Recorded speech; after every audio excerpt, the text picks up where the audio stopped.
Clarice Sterling é psicóloga e estagiária do FBI, a quem é dada uma missão importante: entrevistar o psiquiatra, psicopata, canibal e serial killer Hannibal Lecter para conseguir pistas sobre outro assassinato serial conhecido como Buffalo Bill. Lecter, assim como a sua inquisidora, é um homem inteligente, mas tem uma frieza que Sterling não possui. É essa a história de O Silêncio dos Inocentes que traz Judy Foster e Anthony Hopkins e a tensão entre os dois personagens que nos deixa presos na cadeira. Mas há algo por trás dessa história policial aparentemente simples? Para falar sobre canibais e discutir quem comeu quem, eu trouxe aqui Carlos de Freitas. Ah, comemos muito já no passado. A gente rindo assim parece um filme leve, né? A puta filme, o nosso diretor pediu pesos aqui, mas tá difícil. Peso já basta nós. Bom, Carlão, então a história é basicamente o Lecter é um cara... Na sua abertura você fala da frieza que ela não tem, mas a Clarice é uma personagem magnífica, cara. Ela tem algo muito interessante ali no... Ela não tem frieza, mas ela tem perspicácia. Tem astúcia. É legal porque você pega o filme, ele começa com ela no treinamento, né? Sim, tem o treinamento dela. E ela já vai direto pra sala daquele, do chefão lá, que é o Crawford. Quer dizer, o legal de você pegar antes do filme, né? Porque assim, o que o Crawford é? Tudo é ele que... É a trama dele, né? É ele que fala, cara, vou pegar essa menina. Ele já sabe, né? Ele sabe que o Lecter tá lá, preso, não sei o quê. E aí o que ele pensou? Eu vou pegar essa menina. Ou seja, ela já devia ser muito boa. Ela já devia ser uma... ele escolhe ela por ela ser boa. Exatamente, já. Ela já devia ter algo que ele viu não e falou. Não é pegar no sentido de, se bem que ele dá uma chavecaada. Né? Ele tem uma... Dá pra sentir algo entre os dois. Uma tensão sexual. Ele parece que ele admira muito ela, assim, dá pra ver. Coisa. E aí ele joga ela lá. Fala, bom, vamos ver como é que vai ser. O cara tá lá preso, né? E o Hannibal Lecter também, a história anterior dele é aquele cara meio, tipo, entende de vinho, né? Então ele é sofisticado. Ele é exatamente. Então, e o cara tá preso naquele buraco. Então vem uma menininha, né? Jovenzinha, a Judy Foster, bonitinha naquele... Ela tá bonita mesmo, hein? Tá uma gracinha. Ela é meio esquisita, né? Ela é meio... diferente, difícil, mas é um diferente bom. Mas ela tá... E ali ela faz um personagem, cara, puta, riquíssimo. Assim. Como ela também manipula ele, o jogo de manipulações entre os dois, porque assim, o que o Hannibal Lecter percebe é o seguinte, bom, cara, o cara tá ali, ele falou assim, eu vou entrar no jogo, por quê? Porque eu vou arrumar alguma maneira de me dar bem, de sair daqui. Ele viu naquilo uma oportunidade. E aí ele começa a jogar com ela. Mas secretamente, cara, dá pra ver que ele admira essa mulher. Ele cria uma admiração por ela impressionante, porque ela é essa coisa que ele esperou. Ele falou, puta, eu vou comer com farinha. E no comer, final ele não consegue. Vou comer em todos os sentidos. Nesse caso, em 3 sentidos, né? Exatamente, comer com farinha. Exatamente. Psicológico, físico e literal. E literal. A primeira coisa que me chamou a atenção é isso, o Hannibal. O que faz dele um psicopata é a falta absoluta de sentimentos. Então, ele é totalmente mental, intelectual. Então, quando ele chega perto dela, a primeira coisa que ele vai fazer para tentar... Porque ele justamente fala assim, essa menina aí vai ser fácil. E não é, né? Porque ela também... Mas ele fala assim, eu vou desestabilizar ela emocionalmente. Sim. Tanto é que a primeira coisa que falam para ela é assim, não fale sobre sua vida pessoal pro cara, porque ele é um psiquiatra também, isso é um negócio interessante, né? Então, e ela também, porque ela vai trabalhar no birô no FBI, a parte de perfis de assassinos, né? Que já é uma coisa que, pra quem assistiu Mindhunter, que é uma série do cara, é uma série muito boa. Os caras mostram como foi criada, né, essa divisão do FBI pra focar justamente nesses caras, nesses psicopatas. Então, e o cara lá, o Crawford, voltando ao Crawford, ele já é o mestre, né? Ele é o cara que cuida desse setor, ou seja, devia ter muita tarimba, né? E aí ela entra também, né? E o psicopata lá, o Hannibal, psiquiatra, cara, consegue pegar, né? Um monte de nuance aí da personalidade. Mas ela rebate. Bom, até agora eu não falei spoilers, nós não falamos de spoilers. Spoilers não é pra mas é possível que a gente fale, eu já vou avisar aqui, aviso de spoilers, que pode ser que eu fale algum spoiler, esqueci de avisar no começo, mas aviso agora. Se você tem problemas com spoilers, vê o filme primeiro, tá na Amazon Prime, tá fácil de ver. e depois você volta aqui, tá bom? Não é um problema. Esse filme não é o menor dos problemas, não porque, cara, a tensão entre os dois é que é o lance. Exato, o assassino lá, que é ele já aparece, não é uma coisa Você assim... já sabe quem é, mais ou menos. Ele não é um segredo, assim, né, na história. Então não tem... A questão do spoiler é aquela coisa de menino, né? Quem morre no final, né? Não tem aí nesse caso, né? Mas o que eu acho interessante, já começando a fazer uma comparação com os filmes modernos, que eu acho que é aonde Hollywood começou a cair, quando você vê a figura feminina, por exemplo, de novo, né, a gente já falou sobre isso um pouco, da Jodie Foster, que é a Clarice, não tem como ser outra coisa. Ali só podia ser uma mulher. Não é um papel masculino que os caras reescreveram. Vamos pôr uma mulher aí porque vai ficar legal. É escrito pra ser uma mulher, porque a tensão, na verdade, do filme é um pouco essa coisa do masculino com o feminino também. Exato. Né? E é a parte da estratégia do Crawford, do chefão. Ele fala, eu preciso colocar uma mulher lá. Por quê? Porque o cara tá preso naquele negócio, não vê uma mulher há 8 anos. Cara, ele vai sentir aquilo, ele vai falar, pô... Né? Ele tá oferecendo algo, aquela coisa sabe, da negociação, eu ofereço algo pra você e você me dá algo em troca, porque o que eles querem no fundo é pegar o Buffalo Bill, que é um assassino que tá, né? Isso enfim, é o que eu queria falar também para os nossos espectadores que se não ele souberem... tem várias camadas, né? Exato. O filme é muito bom, cara. O lance da entrevista com o Lecter, Hannibal. Não é saber sobre o Hannibal, entender a cabeça do psicopata, que é o outro personagem que tá solto ainda. Você percebe que assim, ele foi paciente, né, Então, aí você vai descobrindo isso. Mas assim, isso tudo, cara, o Crawford ele já tem mais ou menos em mente, ele sabe que ele conhece esse personagem, não fica explícito, né, mas você pressente que assim, pra ele poder, é aquela coisa, pô, quantos psicopatas não existem? Pra ele escolher esse psicopata, é porque ele já sabia alguma coisa. Ele fala, bom, ele deve saber quem é esse cara. Se eu jogar com ele vai me dar informação que vai ser importante pra gente tentar solucionar o caso. E aí ele faz isso, né? Por isso que eu acho que a questão justamente é essa. Ele já tinha o objetivo de ir ali. Não era pra entrevistar simplesmente pra fazer traçar perfil, né? Assim, o objetivo é claro, eu quero que você me dê informações sobre o caso. E no começo ela não sabe direito, né? Ela acha que vai fazer um perfil do...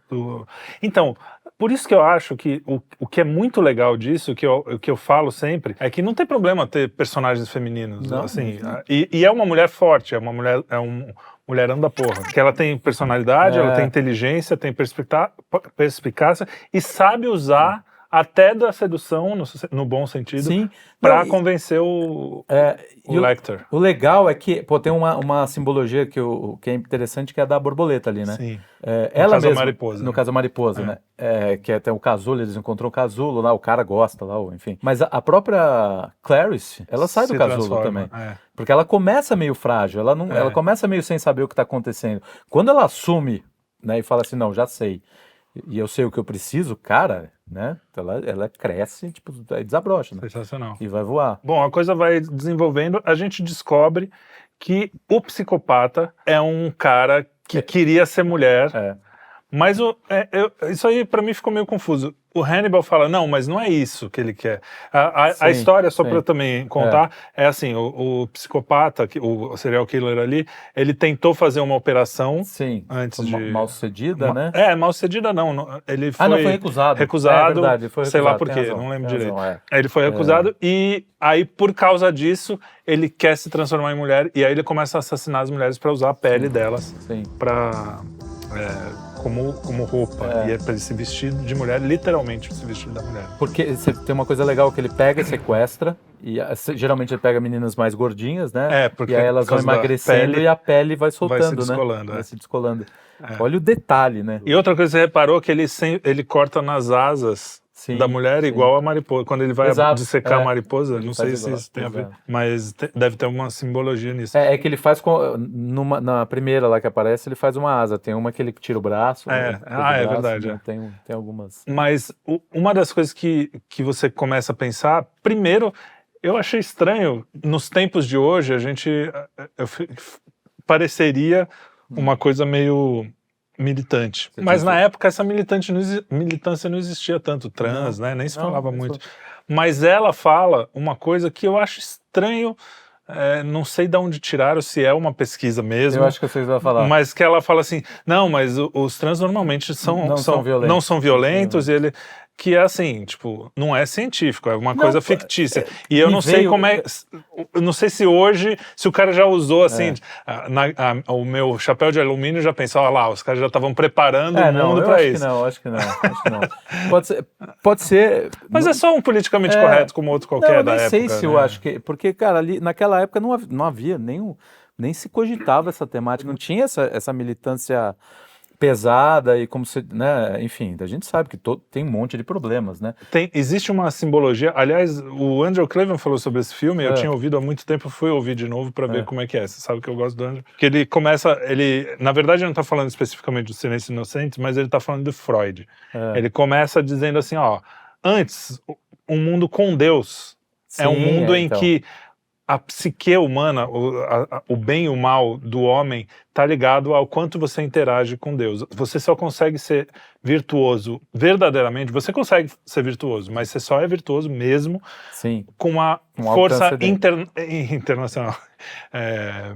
Como é que é? Sobrenatural. Uma força sobrenatural, que seria o Espírito Santo. Isso Tomás de Aquino fala, sim. Que a virtude, você buscando a Deus junto, né, com essa interlocução e com essa troca, né, com Deus, você vai conseguir realmente a virtude verdadeira. Quando Deus vai saindo, né, o Nietzsche mata Deus, ou mata não, mas ele percebe que Deus morreu, né? Pra ele, né? Não, na sociedade em geral, né? Sim. Você sabe que eu sempre fico na dúvida, cara, se o Nietzsche estava falando Deus está morto, que legal, ou se ele estava falando, Deus está morto. Eu sempre fico nessa... Mas enfim, o lance é que depois que o materialismo vira uma coisa assim, só existe ondas cerebrais, só existe cérebro e carne e não sei o quê, o Freud entra como um cara que resolve esse assunto falando assim, não, você quer comer sua mãe e matar seu pai. Eu tô simplificando, obviamente. Mas, e aí, quando as pessoas falavam assim, não, mas peraí, eu não quero matar minha mãe nem comer meu pai. Aí ele fala, isso é porque você secretamente quer matar sua mãe. Ou seja, você não tem como responder a isso, né? Então você fica num círculo vicioso. E Hollywood percebeu isso no decorrer do tempo. Ele mostra primeiro o Psicose. No Psicose, o cara dá uma explicação bem freudiana. O maluco lá, ele primeiro ele achava que era a mãe, já deu spoiler de Psicose, quem não viu, azar. Ele nunca era o Bates completamente, ele sempre era ou meio Bates, meio mãe, ou completamente mãe. Então era uma explicação completamente freudiana. Quando entra Halloween, aquele outro filme do Mike Myers, o psicólogo, quando explica, ele já explica assim, existe alguma coisa nesse cara que é o mal, desde os 6 anos de idade. Ele é um cara que tinha o mal dentro dele. Então já não é só, já tem uma coisa além da psique. Mas mesmo assim, mas ainda tá dado da natureza só. Não é uma coisa... Só que aí que tá o pulo do gato.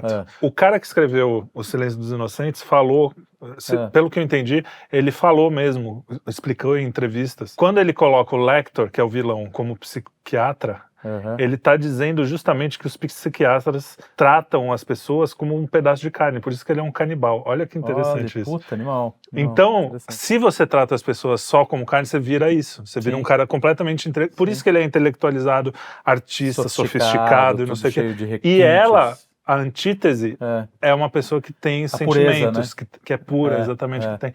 Então, é de propósito no filme. Eu achei muito legal. Não é uma coincidência ou uma interpretação maluca. Porque é uma disputa entre o bem, né, da pureza dela, representada nela. O Olavo tem um livro do Dialética Simbólica, em que ele faz uma análise desse filme, do Silêncio dos Inocentes. Eu li faz muitos anos, eu não lembro direito, mas ele faz um paralelo justamente dessa luta de bem contra o mal. Né? O Lecter representando o mal, né? O mal se utilizando do bem para levar uma vantagem, porque ele utiliza, né? Ele tenta, e no fim ele acaba conseguindo, né? Enfim, ele se utiliza do bem, né? É o mal se utilizando do bem e o bem também se utilizando do mal, né? E aí tem uma questão aí dos estoicos, né? Que o pensamento cristão absorveu muito bem, que essa coisa, você tem que encarar o mal, você não tem que fugir do mal. O mal tá aí, vamos para cima dele, vamos. E o mal existe. Isso aqui é uma coisa. O mal existe para além da carne e o bem também. Para além do. Então, você tirando esse fio de condução com o céu, né, com Deus, quando você corta essa relação, o mal, ele jorra, né? Ele toma conta, porque perde-se todo o sentido profundo da vida, né? Você simplesmente vira o quê? Um jogo de manipulação, né? Todos ali fazem. O outro assassino também, ele tá na mesma, né? Ele tá querendo o quê? Substituir. Negando a realidade. Negando a própria realidade. Por quê? Porque ele é um agente puro do mal, né? É engraçado, né? Porque não só isso. Ele é um cara que também ali, os caras colocam como um cara que sofreu muitos abusos, né? Tipo, sim, era um cara meio que não teve muita... o que é um drama também, né? Uma das falas do Lecter, ele fala, ele não faz isso porque ele é uma mulher num corpo de homem. Ele faz isso porque ele odeia ele mesmo, a sua própria... Então, cara, tem muita ligação. E às vezes, e é aquela coisa também, quando o cara entra nisso, ele acaba sendo marginalizado automaticamente, né? Nego dizer que a sociedade sempre tratou bem também é uma mentira. É mentira, entendeu? Então há um problema assim de você não aceitar essas pessoas. E aí o que acontece? Entram os seus grupos hegemônicos de pensamento, né? Essa galera que quer fazer reengenharia e usa essas pessoas como bandeira. Não, mas é que o filme fala um pouco disso no sentido de que, pô, então pra eu ser o maluco lá, pra eu ser uma mulher basta eu mudar o meu corpo. Mas existe uma essência que é ser mulher, né? Que é representada pela Clarice. Por isso que eu entrei nesse assunto. Porque não, ali é o feminino sem pleno, querer, né? Eles acabaram falando de uma coisa muito atual, né? Que é essa coisa, o que é uma mulher? O cara, se colocar a pele, vai virar uma mulher? Lá é muito claro que não. Hoje a gente as pessoas já não falam. Como é que o filme seria, será, né? Poderia... Esse filme hoje talvez tivesse uma aceitação negativa por parte dos woke. Porque tá assim. Exato, é aí que eu queria chegar. Esse filme não seria tolerado hoje. E é um filme com uma temática muito rica, que é muito além disso. Esses personagens, eles não são bandeiras políticas. Nenhum deles ali é 2D. Isso é outra coisa que é muito Nenhum legal, deles é 2D. Né, o cara que faz... Eu acho muito... O cara que faz o Buffalo Bill lá, que é o Ted Levine, cara, o cara trabalha muito bem. E aparece pouco no filme, né? Ele aparece muito pouco, mas quando ele aparece, você olha e fala, cara, esse cara é louco. Esse cara é completamente pirado, velho. E cara, eu acho que, assim, independente da temática, é isso. Esses filmes que a gente tem visto os filmes dos anos 90, 80 também, não dá uma... Foi mais ou menos o que eu senti no Oppenheimer. Não é um grande filme, um clássico, cara, mas é assim, você senta e fala... Cara, Oppenheimer fala de política o tempo todo, porque é um filme sobre política. Só que não fica com bandeira te enchendo o saco. Foi o fenômeno que aconteceu no ano passado com o Top Gun lá. Sim, é só uma história bem contada. E não é nada não é um clássico, assim, né? Mas é um filme. Mas ele usa elementos que é o que o cinema faz, né? Deveria fazer. Gerar uma emoção. Mas os caras são muito inteligentes, eles sabem que gera emoção, e aí eles manipulam, né? Como o Hannibal Lecter tentou manipular a nossa querida... E outra coisa que ele fala, que eu achei muito legal, que tem a ver com isso, quando você foi desenhar essas coisas, você chegou lá, faz tempo que você está preso, como é que você tem... Ele falou, eu tenho memória, não visão. Então, ele não vê a realidade, a realidade está dentro dele. Na verdade, essa coisa de você... o filme inteiro passa por isso. O cara que nega a realidade sexual dele, o cara que... E o Lecter, que é um cara que ele não enxerga o que está lá, não é visão. Eu tenho memória, eu vejo o que está e aí dentro de mim eu faço o que eu quiser com então, aquilo. É uma relação interessante que aí subindo as camadas é disso.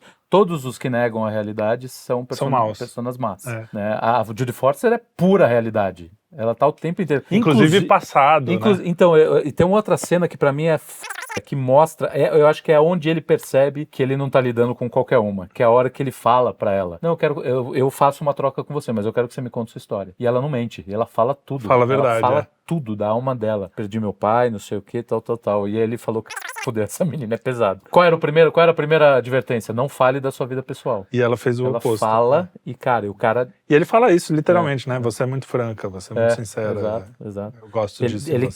Ela consegue quebrar o mal, assim, tipo, com a franqueza, com a sinceridade. Olha, bonito isso, hein? Muito interessante. Não, o filme é... Cara, a verdade consegue quebrar quebra ele, pô. Ele fica... Porque até então a gente não sabe quais são as intenções reais dele ali. Sim. Porque depois que ele escapa... E no fim ele fala, não tenho intenção nenhuma de ir atrás de você. Né? Porque... E ele fala um negócio que é bonito também. O mundo seria um lugar mais feio ou pior sem você nele. Fudido. Que declaração de amor de um psicopata. Então, é o mal se rendendo ao bem também.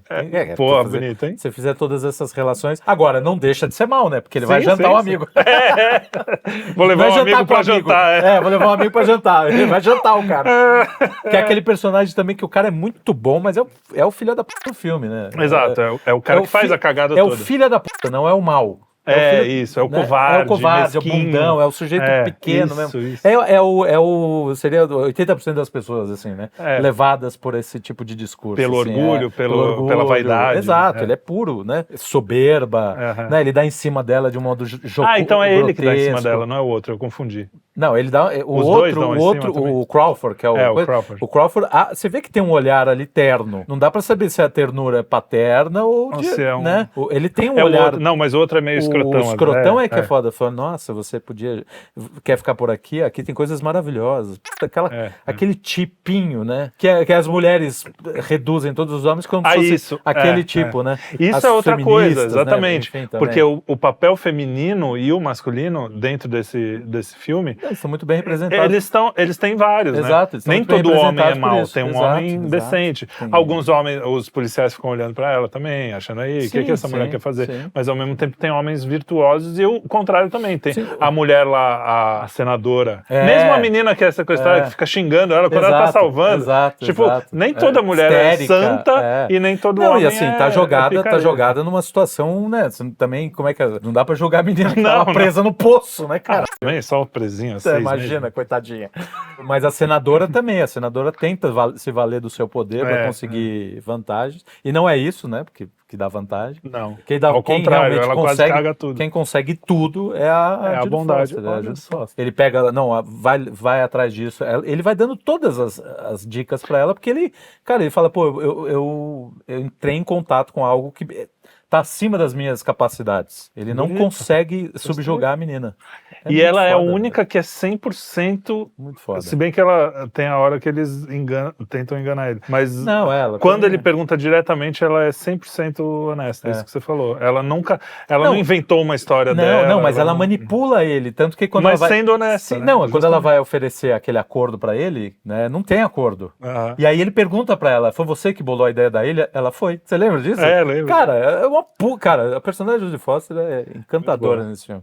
Bem. Porque justamente tem isso, ela parece frágil. Ela parece muito frágil. O tempo inteiro ela parece muito frágil. Mas a mais forte do filme. Então, e aí espiritualmente, intelectualmente, humanamente, ela vai crescendo e vai desabrochando. Sim. Até voar, né? Que é a cena final é onde é o ápice da personagem, é a heroína de verdade, é ela que salva o bagulho. Entendeu? Os caras estão tudo do outro lado, assim, né?